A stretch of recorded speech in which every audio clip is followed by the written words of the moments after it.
जय Hind. Welcome to today exam classes. दोस्तों, इस वीडियो में हम राजस्थान जीके के 100 ऐसे मोस्ट इंपॉर्टेंट क्वेश्चन आंसर याद करेंगे जो आपके पटवार, ग्राम सेवक, वनपाल, राजस्थान एसआई एवं राजस्थान के अन्य प्रतियोगी परीक्षा के लिए बहुत ही महत्वपूर्ण क्वेश्चन आंसर हैं।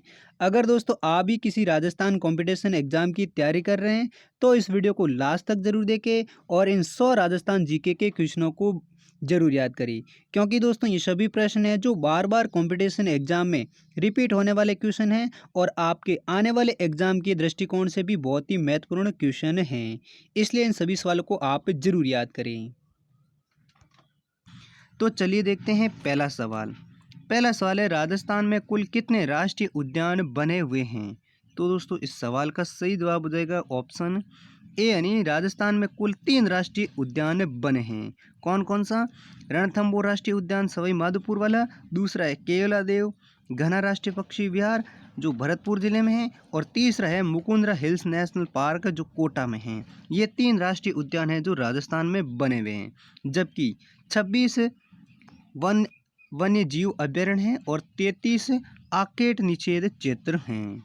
तो दोस्तों राजस्थान में 3 तो राष्ट्रीय उद्यान हैं, 26 वन्य जीव अभ्यारण्य हैं और 33 आकेट निषेध क्षेत्र हैं। इसी प्रकार अगला दूसरा सवाल है, राजस्थान के किस जिले में राष्ट्रीय लॉ यूनिवर्सिटी स्थित है? तो दोस्तों इस सवाल का सही जवाब हो जाएगा ऑप्शन ए, यानी राजस्थान के जोधपुर जिले में राष्ट्रीय लॉ यूनिवर्सिटी स्थित है। कहाँ पर है राजस्थान में राष्ट्रीय लॉ यूनिवर्सिटी? जोधपुर जिले में, जो साल 2001 या 2 में स्थापित हुई थी। कब हुई थी? साल 2001 में। और कहाँ पर है राष्ट्रीय लॉ यूनिवर्सिटी? राजस्थान के जोधपुर के मंडोर में। इसी प्रकार अगला तीसरा सवाल है, राजस्थान के किस जिले से अधिकतम जिलों की सीमाएं स्पर्श करती हैं? तो दोस्तों इस सवाल का सही जवाब देगा ऑप्शन सी, यानी राजस्थान का एकमात्र पाली जिला है जिनकी 8 जिलों के साथ सीमाएं स्पर्श करती हैं। कौन सा जिला है जिसकी सबसे अधिक जिलों के साथ सीमाएं स्पर्श करती हैं? पाली जिला। और कितने जिलों के साथ? 8 जिलों के साथ। अगला सवाल है, राजस्थान की सर्वाधिक लंबी सीमा किस राज्य से मिलती है? तो दोस्तों इस सवाल का सही जवाब हो जाएगा ऑप्शन बी, यानी राजस्थान की सर्वाधिक स्थलीय सीमा है वो मध्य प्रदेश राज्य के साथ मिलती हैं। किसके साथ मिलती है सबसे लंबी सीमा? वो मिलती है मध्य प्रदेश राज्य के साथ।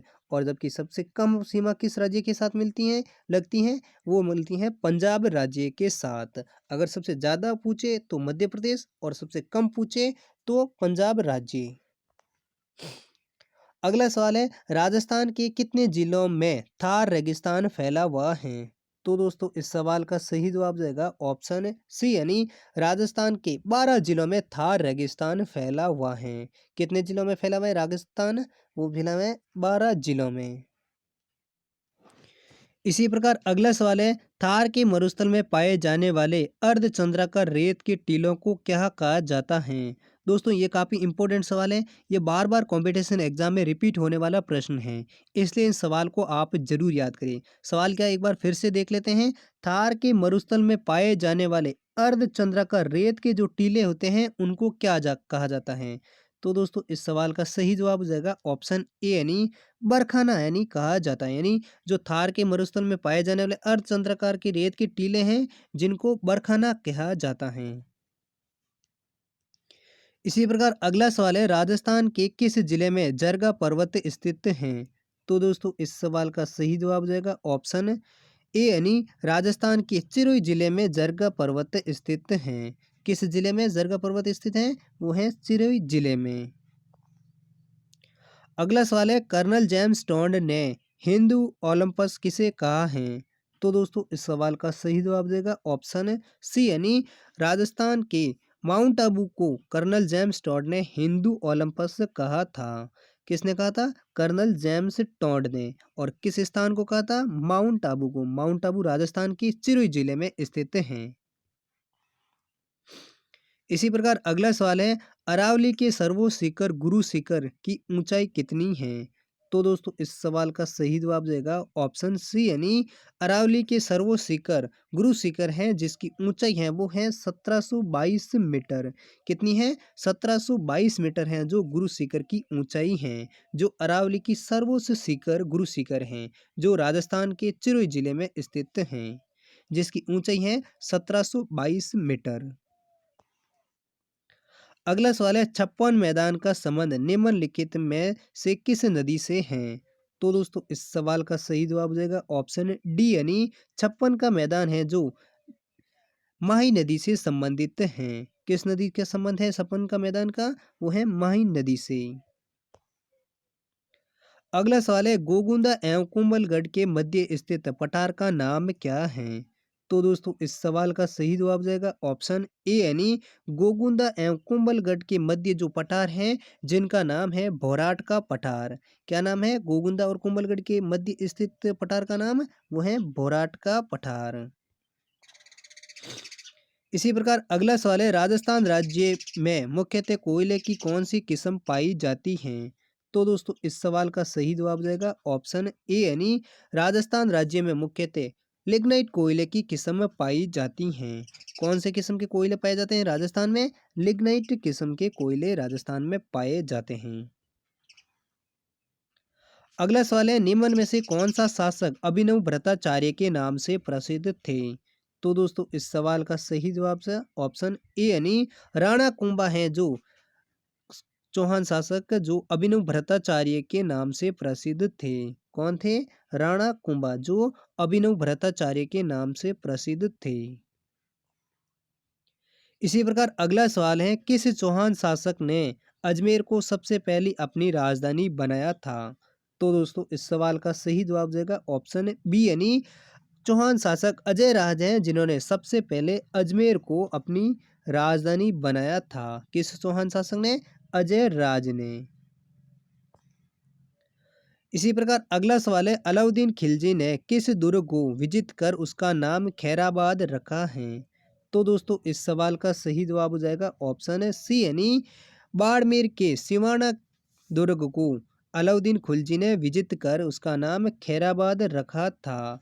कौन से दुर्ग को? सिवाना दुर्ग को जो राजस्थान के बाड़मेर जिले में स्थित हैं जिसको अलाउद्दीन खिलजी ने विजित कर उसका नया नाम रखा था खैराबाद दुर्ग।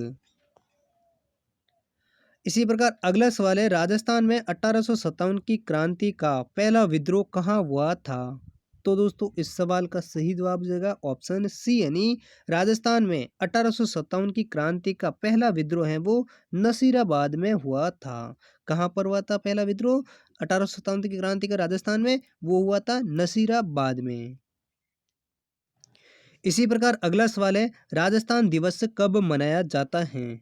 तो दोस्तों इस सवाल का सही जवाब जाएगा ऑप्शन ए यानी हर साल 30 मार्च को राजस्थान दिवस मनाया जाता है। कब मनाया जाता है राजस्थान दिवस? 30 मार्च को। क्योंकि 30 मार्च 1949 में जोधपुर जयपुर जैसलमेर और बीकानेर रियासतों का विलय होकर वृत्त राजस्थान संघ का गठन हुआ था। कब हुआ था? 30 मार्च 1949 को वृत्त राजस्थान का गठन हुआ था। इसलिए हर साल राजस्थान दिवस 30 मार्च को मनाया जाता है। इसी प्रकार अगला सवाल है अगला सवाल भी काफ़ी इंपॉर्टेंट सवाल है और दोस्तों ये सभी सवाल हैं जो काफ़ी इंपॉर्टेंट सवाल है क्योंकि ये बार बार कंपटीशन एग्जाम में रिपीट होने वाले सभी प्रश्न हैं। इसलिए इन सभी सवालों को आप जरूर याद करें और इस वीडियो को भी लाइक जरूर करें और चैनल पर नए हैं तो चैनल को भी जरूर सब्सक्राइब कर लीजिए क्योंकि दोस्तों आपको हर रोजाना हर दिन 25 राजस्थान जीके के वीडियो आपको इस चैनल पर मिलते रहेंगे। इसलिए आप राजस्थान जीके में अपनी पकड़ मजबूत करना चाहते हैं तो इस चैनल को जरूर सब्सक्राइब कर लीजिए। तो दोस्तों अगला सवाल है राजस्थान का एकीकरण कितने चरणों में पूरा हुआ था? तो दोस्तों इस सवाल का सही जवाब हो जाएगा ऑप्शन ए यानी राजस्थान का एकीकरण है वो 7 चरणों में पूरा हुआ था। कितने चरणों में हुआ था राजस्थान का एकीकरण पूरा? 7 चरणों में। और अंतिम चरण है वो 1 नवंबर 1956 को खत्म हुआ था। कब हुआ था? 1 नवंबर 1956 को। अगला सवाल है मत्स्य संघ का राजस्थान में विलय कब किया गया था? तो दोस्तों इस सवाल का सही जवाब हो जाएगा ऑप्शन डी यानी मत्स्य संघ का विलय है वो राजस्थान में 1949 ईस्वी में किया गया था। कब किया गया था? 1949 ईस्वी में मत्स्य संघ का राजस्थान में विलय किया गया था। अगला सवाल है, विश्व का एकमात्र वृक्ष मेला कहाँ लगता है?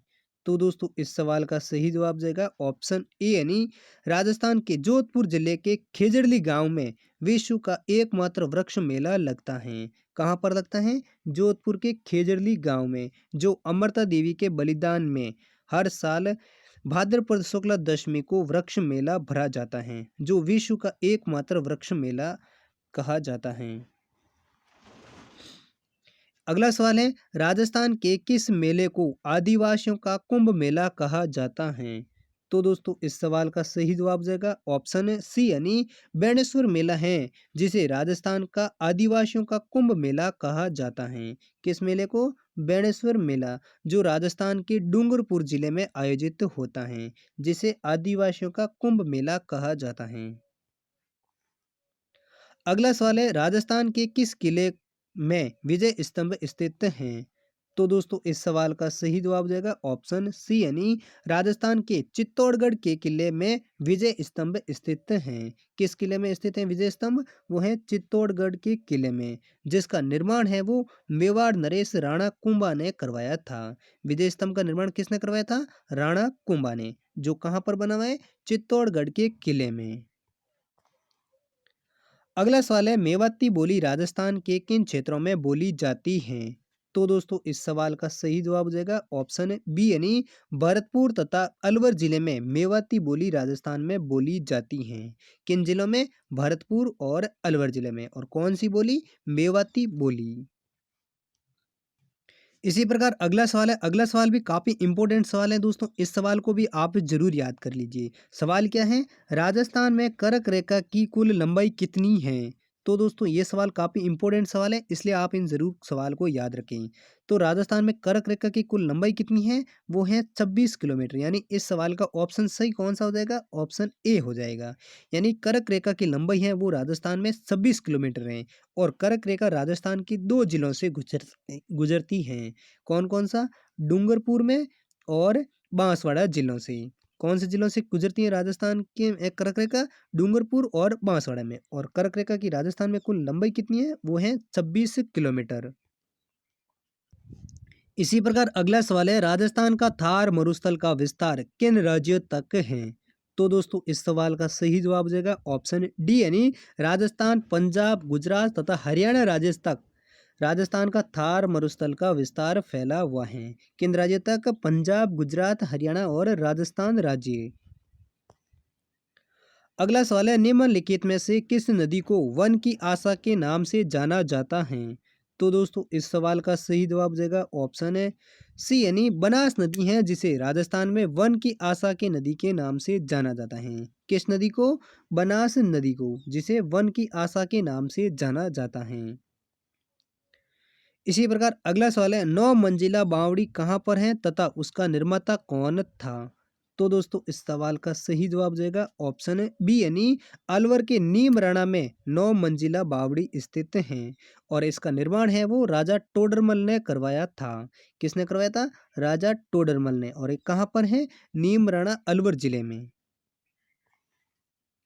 इसी प्रकार अगला सवाल है, मंगला, भाग्य और ऐश्वर्या क्या हैं? तो दोस्तों इस सवाल का सही जवाब हो जाएगा ऑप्शन बी यानी बाड़मेर के तेल क्षेत्र हैं जिनका नाम है मंगला, भाग्य और ऐश्वर्या। क्या नाम है? बाड़मेर के तेल क्षेत्रों के कुएं के नाम क्या है? मंगला, भाग्य और ऐश्वर्या। ये तीनों ही बाड़मेर के तेल क्षेत्रों के नाम हैं। अगला सवाल है, राजस्थान के दक्षिण में होकर निकलने वाली रेखा कौन सी है? तो दोस्तों इस सवाल का सही जवाब देगा ऑप्शन है सी यानी राजस्थान की दक्षिण में होकर निकलने वाली रेखा है वो कर्क रेखा है। कौन सी रेखा है राजस्थान के दक्षिण से होकर निकलने वाली रेखा? कर्क रेखा। इसी प्रकार अगला सवाल है, राजस्थान एकीकरण कार्य का श्रेय किस व्यक्ति को जाता है? तो दोस्तों इस सवाल का सही जवाब देगा ऑप्शन बी यानी सरदार वल्लभ भाई पटेल हैं, जिनको राजस्थान एकीकरण कार्य का श्रेय जाता है।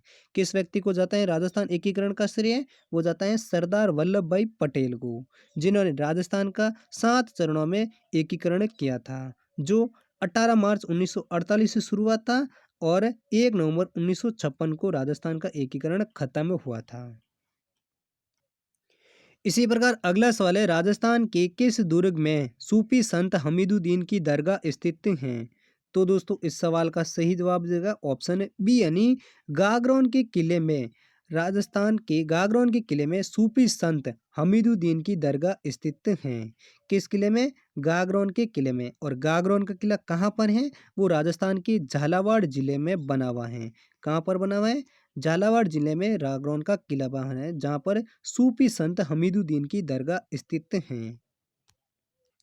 इसी प्रकार अगला सवाल है, सिवाना दुर्ग किस जिले में स्थित हैं?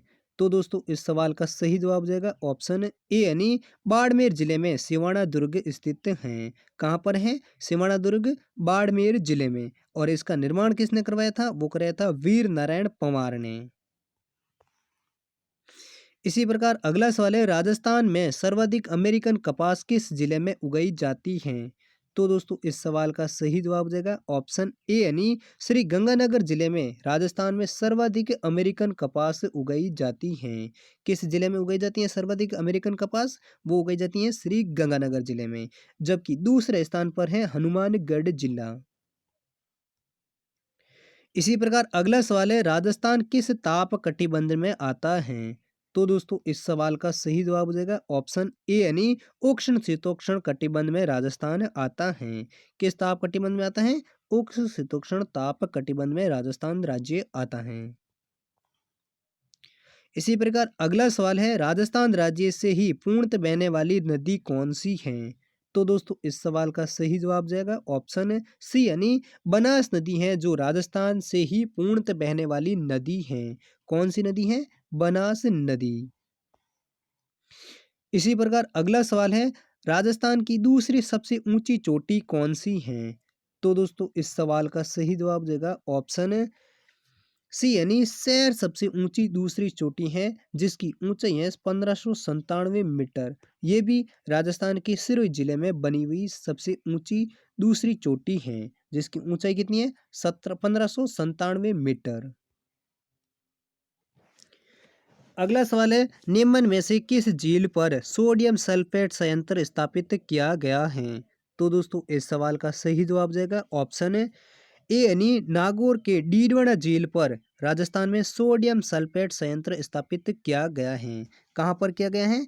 किस झील पर सोडियम सल्फेट संयंत्र स्थापित? वो किया गया है डीडवाना झील पर। और डीडवाना झील किस जिले में है? वो है नागौर जिले में, जहाँ पर सोडियम सल्फेट संयंत्र स्थापित किया गया है। अगला सवाल है, पुष्कर मेला किस तिथि को संपन्न होता है? तो दोस्तों इस सवाल का सही जवाब जाएगा ऑप्शन ए यानी कार्तिक पूर्णिमा के दिन पुष्कर का मेला संपन्न होता है। कब होता है संपन्न पुष्कर मेला? वो होता है कार्तिक पूर्णिमा। पुष्कर मेला राजस्थान के किस जिले में भरता है? वो राजस्थान के अजमेर जिले में भरता है। अगला सवाल है, बागड़ी बोली किस जिले में बोली जाती है? तो दोस्तों इस सवाल का सही जवाब हो जाएगा ऑप्शन डी यानी डूंगरपुर जिले में बागड़ी बोली राजस्थान में सबसे अधिक बोली जाती हैं। किस जिले में बोली जाती है बागड़ी बोली? डूंगरपुर जिले में। जबकि बांसवाड़ा जिले के कुछ हिस्से में भी बागड़ी बोली बोली जाती हैं। जबकि पूर्णतः वो बागड़ी बोली किस जिले में बोली जाती हैं? वो डूंगरपुर जिले में बोली जाती हैं। अगला सवाल है, महाराणा कुंभा द्वारा लिखित संगीत ग्रंथ कौन सा है? तो दोस्तों इस सवाल का सही जवाब देगा ऑप्शन बी यानी संगीत राज है, जो महाराणा कुंभा द्वारा लिखित एक संगीत ग्रंथ है। कौन सा है? संगीत राज, जो महाराणा कुंभा द्वारा लिखित एक संगीत ग्रंथ है। इसी प्रकार अगला सवाल है, संत मावजी का जन्म कहाँ हुआ था? तो दोस्तों इस सवाल का सही जवाब देगा ऑप्शन है सी यानी डूंगरपुर जिले में संत मावजी का जन्म 1770 ईस्वी में हुआ था। कब हुआ था? 1714 ईस्वी में डूंगरपुर जिले में संत मावजी का जन्म हुआ था।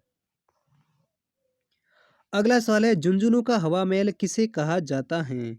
तो दोस्तों इस सवाल का सही जवाब देगा ऑप्शन डी यानी खेतड़ी महल है, जिसको झुंझुनू का हवा महल कहा जाता है। किसे कहा जाता है? खेतड़ी महल को। और खेतड़ी महल का निर्माण है वो कब हुआ था? वो हुआ था 1770 ईस्वी में। अगला सवाल है बीकानेर प्रजामंडल की स्थापना किस वर्ष में हुई थी?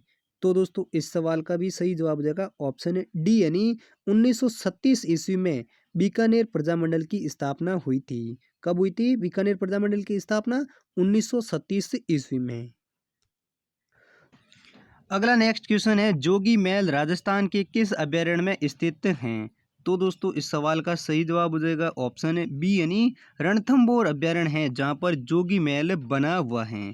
किस अभ्यारण्य में जोगी महल बना हुआ है? वो है रणथंभौर अभ्यारण्य में। अगला नेक्स्ट क्वेश्चन है राजस्थान में सर्वाधिक अमेरिकन कपास किस जिले में उगाई जाती हैं? तो दोस्तों इस सवाल का सही जवाब हो जाएगा ऑप्शन ए यानी राजस्थान में गंगानगर जिले में सर्वाधिक अमेरिकन कपास उगाई जाती हैं। किस जिले में उगाई जाती हैं अमेरिकन कपास राजस्थान में? वो उगाई जाती है गंगानगर जिले में, जबकि दूसरे स्थान पर हनुमानगढ़ जिला। यानी अमेरिकन कपास के मामले में तो प्रथम स्थान पर तो है गंगानगर जिला और दूसरा स्थान पर है हनुमानगढ़ जिला, जहाँ पर सबसे अधिक अमेरिकन कपास उगाई जाती हैं। अगला नेक्स्ट क्वेश्चन है राजस्थान में विधानसभा के सदस्यों की कुल संख्या कितनी है? तो दोस्तों इस सवाल का सही जवाब देगा ऑप्शन ए यानी राजस्थान में 200 सदस्यों की संख्या है जो विधानसभा सदस्यों की संख्या है। कितनी है विधानसभा सदस्यों की संख्या राजस्थान में? वो है 200। अगला नेक्स्ट क्वेश्चन है क्षेत्रफल की दृष्टि से राजस्थान का सबसे छोटा जिला कौन सा है? तो दोस्तों इस सवाल का सही जवाब देगा ऑप्शन बी यानी धौलपुर जिला है जो राजस्थान का सबसे छोटा क्षेत्रफल की दृष्टि से छोटा जिला है। कौन सा है? धौलपुर जिला, जिसका क्षेत्रफल है कुल 3034 वर्ग किलोमीटर। कितना है राजस्थान के धौलपुर के क्षेत्रफल? 3034 किलोमीटर है, जो राजस्थान का क्षेत्रफल की दृष्टि से सबसे छोटा जिला है। अगला नेक्स्ट क्वेश्चन है अरावली श्रेणी की दूसरी सबसे ऊंची चोटी का नाम क्या है? तो दोस्तों इस सवाल का सही जवाब हो जाएगा ऑप्शन डी यानी अरावली श्रेणी की दूसरी सबसे ऊंची चोटी है जिसका नाम है सैर चोटी, जिसकी ऊंचाई है 1597 मीटर। कितनी है? 1597 मीटर ऊंचाई है और ये भी सिरोही जिले में ही बनी हुई है, जो राजस्थान की दूसरी सबसे ऊंची चोटी है जिसका नाम है सैर। जबकि सबसे ऊंची चोटी कौन सी है? वो है गुरु शिखर, जिसकी 1722 मीटर ऊंचाई है। अगला नेक्स्ट क्वेश्चन है राजस्थान के कितने जिलों की सीमा पाकिस्तान की सीमा से मिलती है? तो दोस्तों इस सवाल का सही जवाब देगा ऑप्शन सी यानी राजस्थान के 4 जिला हैं जिसकी सीमा पाकिस्तान देश की सीमा से मिलती हैं। कौन कौन से जिले? जैसलमेर, बाड़मेर, गंगानगर और बीकानेर जिले। ये 4 जिले हैं जिसकी सीमा पाकिस्तान की सीमा से मिलती हैं। अगला नेक्स्ट क्वेश्चन है राजस्थान का 33वां जिला प्रतापगढ़ किस संभाग में है? तो दोस्तों इस सवाल का सही जवाब देगा ऑप्शन है बी यानी राजस्थान का 33वां जिला जो प्रतापगढ़ है, जो 26 जनवरी साल 2008 में बना था। कब बना था? 26 जनवरी 2008 में बना था। वो वर्तमान में उदयपुर संभाग में स्थित हैं। किस संभाग में है प्रतापगढ़ जिला? वो है उदयपुर संभाग में। अगला नेक्स्ट क्वेश्चन है राजस्थान में स्थित थार मरुस्थल के पूर्व की ओर प्रचार में कौन सी प्राकृतिक बाधा है? तो दोस्तों इस सवाल का सही जवाब देगा ऑप्शन बी यानी राजस्थान में स्थित थार मरुस्थल के पूर्व की ओर प्रचार में अरावली पर्वत हैं जो सबसे बड़ी प्राकृतिक बाधा हैं। कौन सी पर्वत? अरावली पर्वत हैं जो मरुस्थल थार मरुस्थल के पूर्व की ओर प्रचार में सबसे बड़ी प्राकृतिक बाधा हैं। अगला नेक्स्ट क्वेश्चन है अरावली पर्वतमाला दक्षिण पश्चिम से राजस्थान के किस जिले से प्रारंभ होकर उत्तर पूर्व में जाती हैं? तो दोस्तों इस सवाल का सही जवाब हो जाएगा ऑप्शन डी यानी अरावली पर्वतमाला है जो दक्षिण पश्चिम से राजस्थान के सिरोही जिले से प्रारंभ होकर उत्तर पूर्व में जाती हैं। किस जिले से शुरू होती हैं? सिरोही जिले से। अगला नेक्स्ट क्वेश्चन है निम्न में से कौन सी नदी राजस्थान के सांबर झील में गिरती है? तो दोस्तों इस सवाल का सही जवाब हो जाएगा ऑप्शन बी यानी मेघा नदी है जो राजस्थान के सांबर झील में गिरती हैं। कौन सी नदी है जो सांबर झील में गिरती हैं? मेघा नदी। अगला नेक्स्ट क्वेश्चन है मंगला क्या है? तो दोस्तों राजस्थान में जो तेल के भंडार या तेल के कुएं हैं उनको मंगला नाम से जाना जाता है। किस नाम से जाना जाता है? कच्चे तेल के कुएं हैं जिनको मंगला कहा जाता है। अगला नेक्स्ट क्वेश्चन है, राजस्थान का सबसे अधिक बॉक्साइट उत्पादक राज्य कौन सा है? सॉरी, भारत का सबसे अधिक बॉक्साइट उत्पादक राज्य कौन सा है? तो दोस्तों इस सवाल का सही जवाब देगा ऑप्शन सी यानी उड़ीसा राज्य है जो बॉक्साइट उत्पादन में प्रथम स्थान पर हैं। कौन सा राज्य है जो भारत का सबसे अधिक बॉक्साइट उत्पादक राज्य है? उड़ीसा राज्य। जबकि दोस्तों राजस्थान राज्य हैं वो बॉक्साइट के उत्पादक के मामले में 5वें स्थान पर हैं। किस स्थान पर है राजस्थान? 5वें स्थान पर हैं बॉक्साइट उत्पादन में, जबकि पहले स्थान पर है उड़ीसा राज्य। अगला नेक्स्ट क्वेश्चन है, राजस्थान में सर्वाधिक नमक उत्पादन कहाँ होता है? तो दोस्तों इस सवाल का सही जवाब हो जाएगा ऑप्शन बी यानी राजस्थान, और भारत देश में सबसे अधिक नमक उत्पादन है वो सांबर झील पर होता है। कहाँ पर होता है? सांबर झील पर राजस्थान तथा भारत में सर्वाधिक नमक का उत्पादन होता है। अगला नेक्स्ट क्वेश्चन है, ग्लास एवं सिरेमिक हब की स्थापना कहाँ की गई है? तो दोस्तों इस सवाल का सही जवाब हो जाएगा ऑप्शन ए यानी अलवर के नीमराणा में रिको द्वारा ग्लास एवं सिरेमिक हब की स्थापना की गई है। कब की, कहाँ पर की गई है? अलवर की नीमराणा में, जिस पर रिको द्वारा ग्लास एवं सिरेमिक हब की स्थापना की गई है। इसी प्रकार अगला नेक्स्ट क्वेश्चन है, केरन एनर्जी कंपनी किस उद्योग से संबंधित है? तो दोस्तों इस सवाल का सही जवाब हो जाएगा ऑप्शन सी यानी केरन एनर्जी कंपनी का संबंध है वो तेल उद्योग से हैं। किस समझे हैं? केरन एनर्जी का कंपनी का किस उद्योग से संबंधित है? तेल उद्योग से केरन एनर्जी का संबंध है। अगला नेक्स्ट क्वेश्चन है, सहकारी क्षेत्र में संचालित शक्कर का कारखाना किस जिले में स्थित है? तो दोस्तों इस सवाल का सही जवाब हो जाएगा ऑप्शन ए यानी सहकारी क्षेत्र में संचालित शक्कर का कारखाना है वो बूंदी जिले में स्थित है। और दोस्तों आपको बता दें कि इस कारखाने की स्थापना है साल 1965 में हुई थी, और इसका नाम है केशोरा केशोराय पाटन शुगर मिल, जो राजस्थान की प्रथम सहकारी शुगर मिल हैं। कौन सी? केशोराय पाटन शुगर मिल हैं जो साल 1965 में बूंदी जिले में स्थापित हुई थी, और ये राजस्थान की प्रथम सहकारी शुगर मिल हैं। अगला नेक्स्ट क्वेश्चन है, उदयपुर जिले में बायोडीजल प्लांट कहाँ स्थापित किया गया है? तो दोस्तों इस सवाल का सही जवाब हो जाएगा ऑप्शन डी यानी उदयपुर जिले के जामर कोटड़ा जगह है जहां पर बायोडीजल प्लांट स्थापित किया गया है। कहां पर किया गया है? जामर कोटड़ा में। अगला नेक्स्ट क्वेश्चन है, साल 2001 से 2011 के दशक में राजस्थान की जनसंख्या वृद्धि दर क्या रही है? तो दोस्तों इस सवाल का सही जवाब देगा ऑप्शन बी यानी 21.03% हैं जो साल 2001 और 2011 के दशक में राजस्थान की जनसंख्या वृद्धि दर रही है। कितने प्रतिशत? 21.03%।